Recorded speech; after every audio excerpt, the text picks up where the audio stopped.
มันเป็นปัญหานาชูน้ามันเขาได้เป็นสังแลนาชูขอมหายและสิปอกลาป้อในจึงกำนำแน่เลือกอันล่างนาก็พิษในเขาเนาะ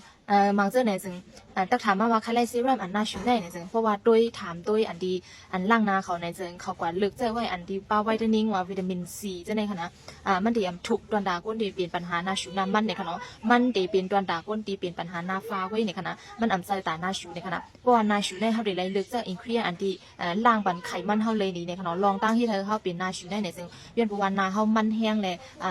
ผิวเนื้อนาดีแต่ผิวเนื้อนาเฮาขนาดมันสั่งไขมันนำแห้งแลมันมาเป็นชูแต่ในที่เราเป็นชูก็ชูเย็นมากในค่ะเนาะย้อนนั้นแหละเฮาได้ไล่เจออันล่างนาอันที่ล่างปันไขมันเฮาไล่หลีแหละเติมบันทัดนำดีผิวเนื้อนาเฮาในค่ะเนาะย้อนนั้นแหละอย่าไปกว่าเจออันปีป้าไวท์เทนนิ่งในค่ะเนาะไวท์เทนนิ่งเนี่ยมันตีเป็นตัวดาก้นตีเป็นปัญหาหน้าฟ้าเนี่ยค่ะย้อนนั้นแหละที่น้องหมอกรเขาในถึงตีมีไว้อันล่างนาตอนดาล่างปันไขมันดีแต่ผิวเนื้อนาเฮาไล่หลีเนี่ยค่ะเนาะย้อนประวันเนิ่มมันได้เฮาขาสาวไว้ซิลิกแอซิดไกลคอลิกแอซิดในค่ะนะมันดีป้า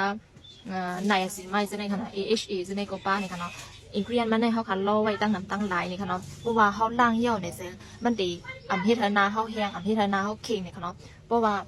เฮาหนีบออกมาเนี่ยจึงมันดีออกปกมันก็มีขนาดในก่อนเราบอกก่อนเจอ1 เตาในเนี่ยจึงมันดีขามเป็นเลือนในค่ะเนาะมันก็เจอเป็นเลือนไปในค่ะเนาะเพราะว่ามันเพราะอะไรเจอนำในค่ะเนาะเพราะว่ามีบออกมาในก็มันดีปกมันตีออกมาจึงไหนก็มีค่ะนะในก็มันเป็นอันมดมันในค่ะเนาะจึงไหนค่ะนะมันดีนุ่มดีนะคะนะอกมันได้มันดีนุ่มดีเบิ่งลงมันได้เฮ็ดออกไว้ตอนดาคนเป็นปัญหาหน้าแห้งหน้ามันเป็นชูไกชูเย็นแพ้ง่ายจังไหนคะนะเจออันแล้วก็ถูกอันเมียนในเจน้องบอกว่าได้ก็ติดเจอปกอันล่างหน้าในตาสีนี่ค่ะเนาะ